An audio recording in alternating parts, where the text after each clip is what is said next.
Nature of Society, Part 5, Session 1. Welcome back to our continuing study of the nature of society. I trust that your vacation from these sessions has been a good one that was full of observation of economic realities in your respective communities, and that the tenets and principles as espoused in these classes were relevant to the solutions to the economic problems observed. This term, we will be looking at a number of new subjects, namely law and order, public and private sectors, natural resources, ownership policy, tax administration, administrative implications for site value taxation, and the principles of land value assessment. We will now we will see how far we can reach with these subjects. So we begin the term with the subject of law and order in the community. And we start with a quote from H.G. Wells: crime and bad lives are the measure of a state's failure. All crime in the end is the crime of the community. What do we make of this statement? Process of breakdown of law and order. The Wikipedia gave very cogent reasons for the breakdown of law and order in countries, but the essential reason must be the sense of inequity in the community that coerces its inhabitants to go out and break laws to regain this sense of equity. The question is always asked: why is the prevalence of criminal activity in and among the lower classes and their neighborhoods compared to the middle and upper classes and their neighborhoods?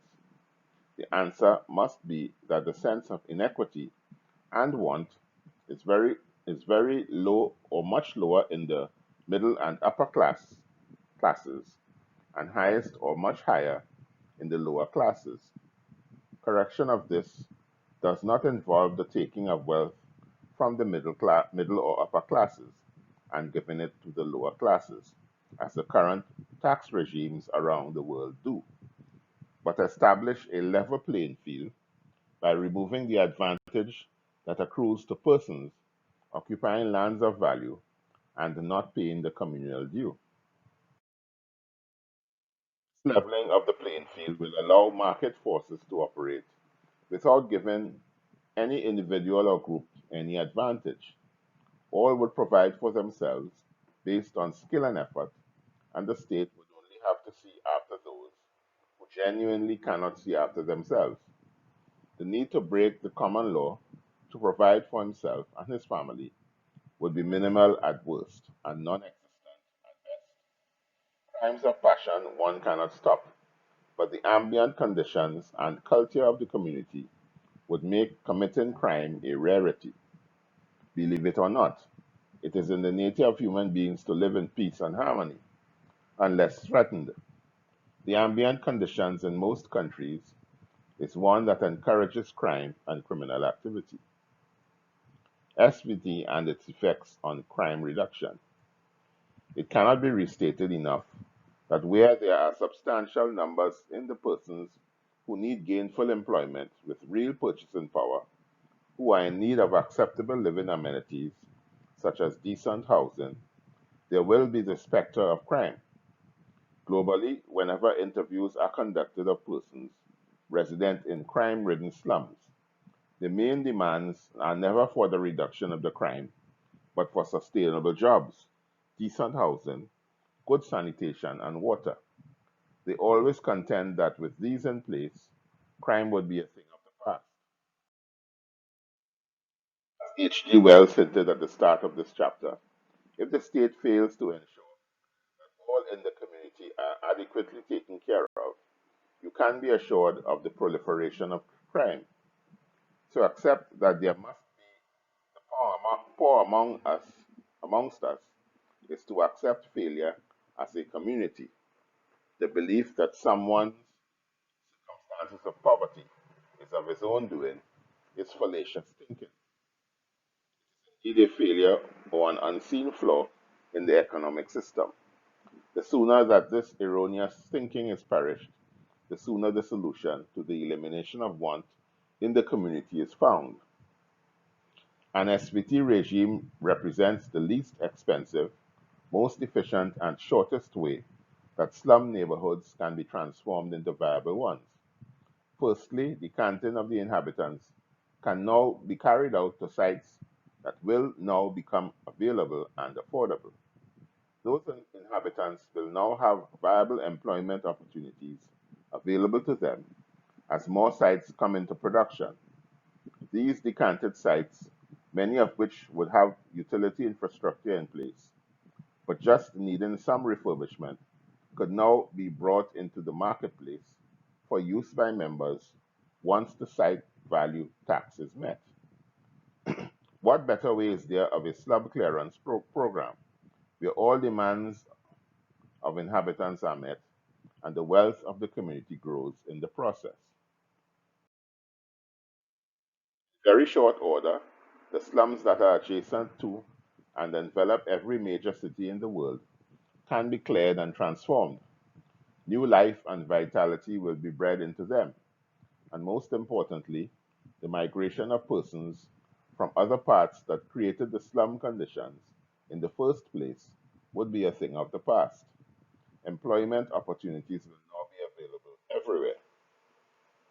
What have we to say about this? Does it make sense? Improvements to policing. Although crime is likely to reduce under an SVT regime, there will still be the need for policing to improve generally. Generally, in many countries, particularly the developing ones, police services have been found wanting not only because of general incompetence, but also corruption, technical deficiencies, low morale, low remuneration, and below par personnel. The level of criminality has attained such sophistication and acumen that they have outwitted the police, particularly in the developing world. And a wholesale revamp of how policing is rolled out today is necessary. Police work must contend today with influences beyond its country's borders, as the narcotics trade existing in many countries today originate externally. This narcotics trade has spawned a viable illegal gun trade and usage amongst gangs, who are the satellite executioners of the trade in most countries. Through the inevitable turf wars that have ensued, there have been many murders and other serious crimes in these receiving countries, whose societal fabric have been very negatively impacted all told, and there seems to be no end or improvement in sight, even over the medium to long term. The traditional goals of police law enforcement have been fourfold and geared towards: one, promoting communities that are secure; two, promoting among citizens non criminal options; three, promoting justice in communities; and four, restoring some semblance of normalcy among victims of crime. While these goals were adequate over the millennia, the international dimension of crime and criminal activity in most countries rendered that these goals be updated to include international crime fighting cooperation, surveillance, and interdiction. Most countries are either transiting or receiving countries of the narcotics trade, of the narcotics, guns, human trafficking, legal money that are transmitted from the originating countries. Police organizations all over the world have now to set up very sophisticated arrangements to counteract these trends. Modus operandi of policing traditionally can be encapsulated as: one, patrolling neighborhoods to deter and detect crime; two, responding to citizens' calls for detaining, arresting, and charging those who breach the criminal law; and four, carrying out investigations on crimes committed with a view to identifying offenders and collating evidence for use in their prosecutions. To this must be added the full cooperation with intelligence services both local and international, to aid in the compilation of evidence for interdiction and prosecution. This addition is particularly crucial for narcotics and terrorism interdictions. The critical success factors of policing also need upgrading. Traditionally, these factors are 1. A reduction in the amount of reported crime, 2. Increases in overall arrests, 3. Increases in the amount of resolved criminal cases, and 4. Response rate increases when calls for assistance are made. To these must be added 5. Increases in the number of interactions with citizens that lead to successful crime interdictions and prosecutions. Before we break, what about all of this?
In recent times, the need to find new methods to counteract the growing crime industries in all countries have led to a need for stronger relationships with communities who harbor, not necessarily in a negative sense, the groups and individuals engaged in criminal activity. This can be a real material change in policing, to have the community work closely with law enforcement to fight criminality. The community must be convinced that their interventions can lead to a serious reduction, if not eradication, of interventions being greater trust, information sharing, and witness availability for prosecutions. But the police also must supply the best protection for informants and witnesses and their families. The continuous audit of the personnel used as police officers is also necessary. The type of personality that would qualify to be a police officer must pass the necessary psychometric, academic, and ethical tests on a continuous basis. Too many police officers in many countries have been found to be abusive, prejudicial, or simply not of the appropriate psychological balance to serve appropriately as police officers. Many are downright corrupt and are so aligned with the criminal element that they significantly negate the good work that most carry out daily. All police services then must be subject on an annual and biannual basis to audits of its individual officers for psychometric and ethics testing. The need for continuing training of police officers is also turning out to be necessary as criminals and criminal activity continue to increase in sophistication. In a general sense, this applies to police services globally.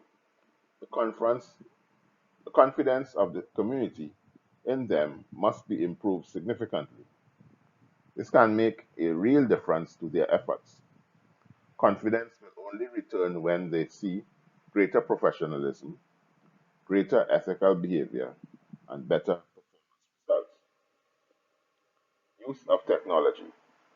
The use of modern technology such as information and communication technology, global positioning systems, GPS, deoxyribonucleic acid, DNA, identification, communications, eavesdropping, CCTV, phone surveillance, etc., have substantially enhanced policing capability at detection, interdiction, and prosecution. Many police officers, particularly in the developing world, are not similarly trained or competent in the use of these technologies, so that crime fighting capacities are deficient as a result. If crime statistics are to improve, funding and resources are to be directed at technology training as much as in any other deficient areas.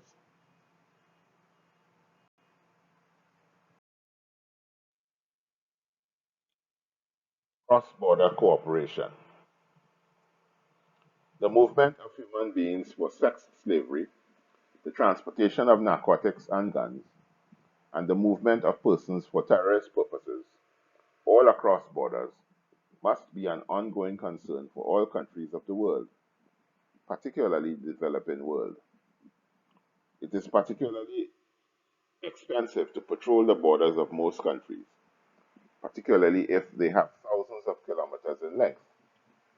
If persons are gainfully employed, as would be the case under SVT, the attraction to engage in such activities would be minimal.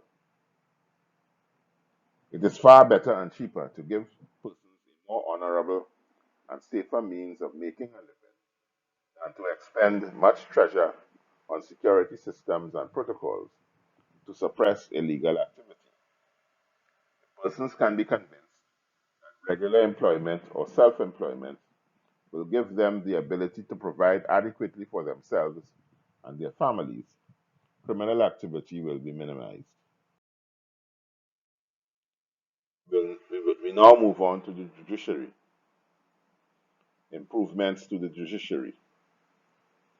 Judicial services throughout most developing countries are in crisis as far as the backlog of cases on the dockets are concerned.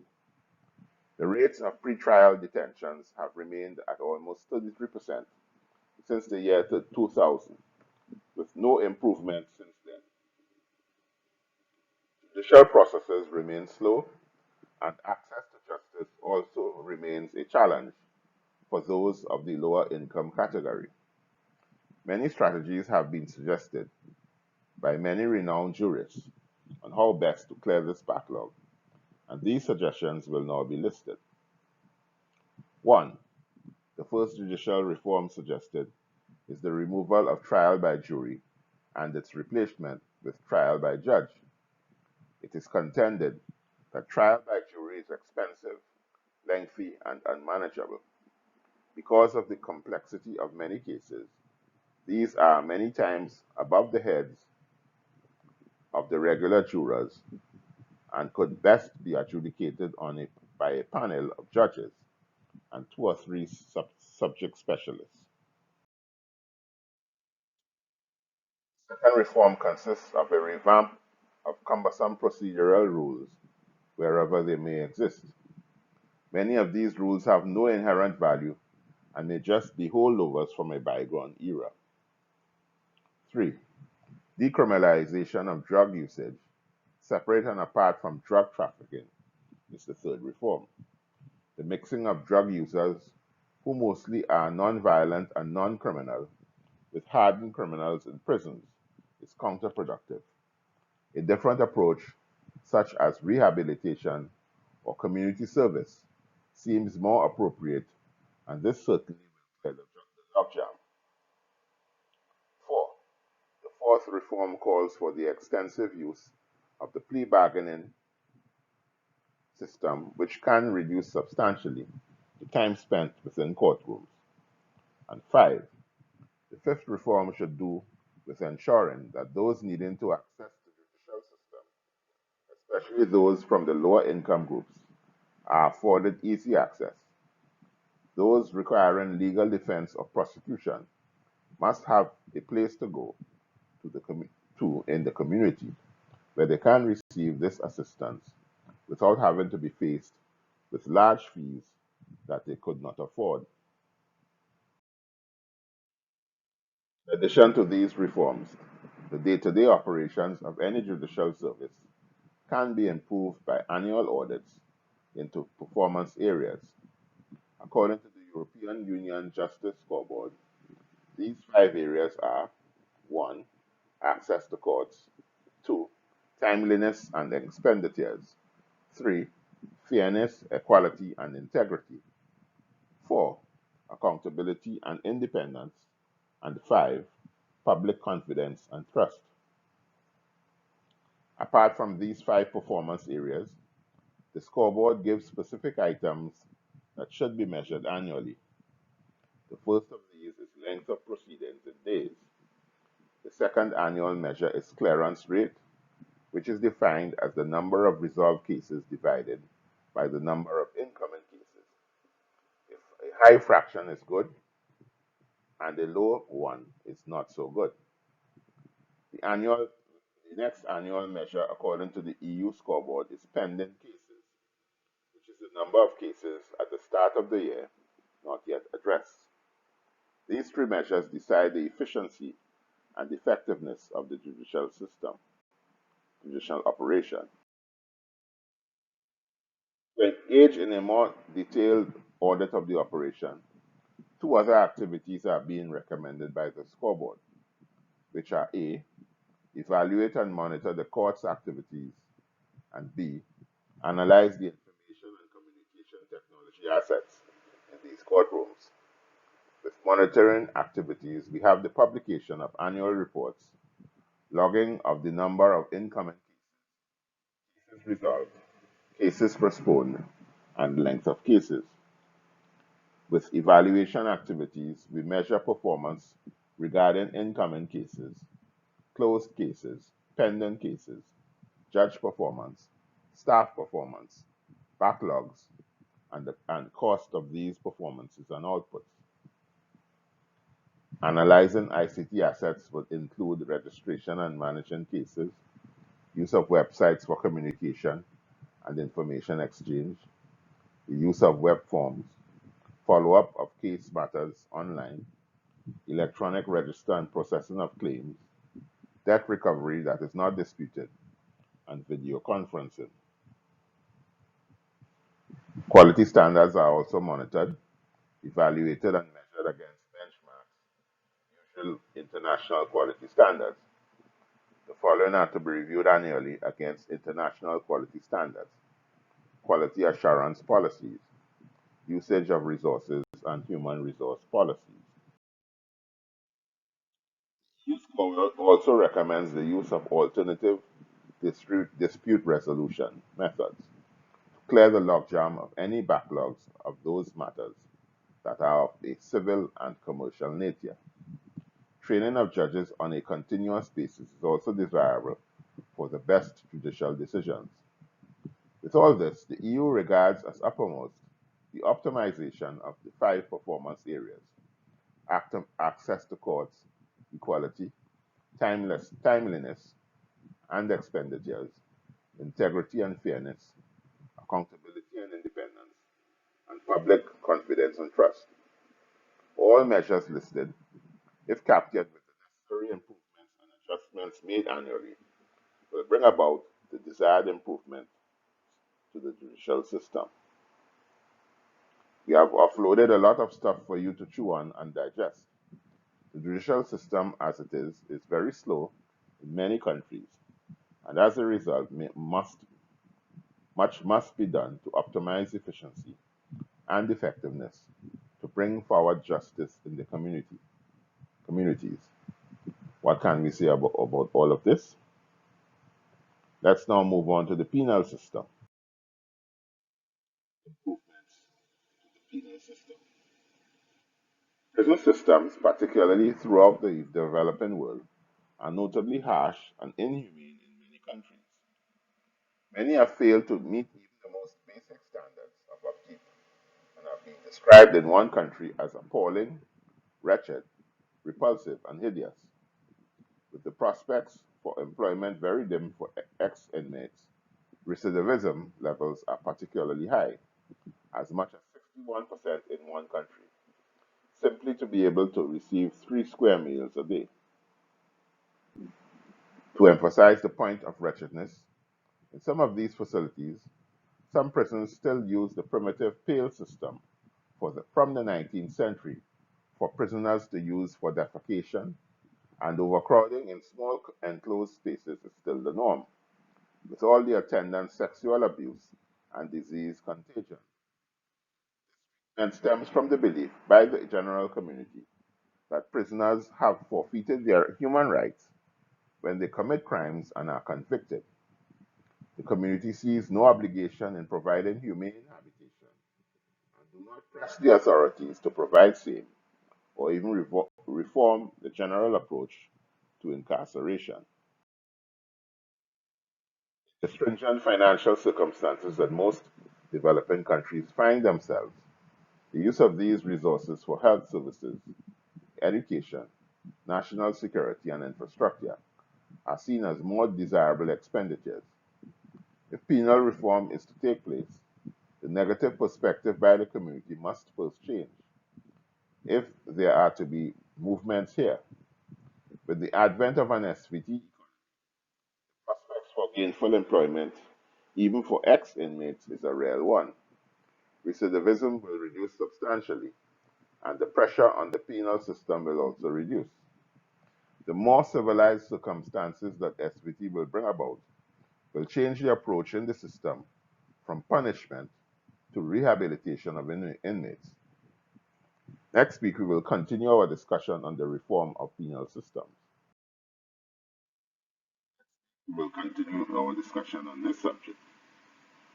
Before we end, I would like again to let you attendees know that Unsustainable Development is an educational offering devoted to the dissemination of its course to all of mankind and to those who have the English language as their official language in the first instance, and to all, eventually, all over the world. We have, in fact, been sending this course all over the English-speaking world with very favorable responses. To continue to make this possible, and because we do not charge a fee for this dissemination, we rely wholeheartedly on monetary donations to meet the cost of achieving these goals. If you have found these sessions useful thus far and would like others to have access to them, we would gratefully accept your donations should you be inclined to offer them. You can send donations to our PayPal account at the email address notebroker2001@yahoo.com. Thank you for your kind gesture. As indicated before, you can communicate with us by going to our Facebook page on Sustainable Development or our YouTube channel, Balancing the Economy. We will respond to all your comments or questions. You can also subscribe to our YouTube channel and press the alert button to get notices that our latest session has been posted. All sessions are archived at our Facebook page. Please share with your family, friends, and acquaintances.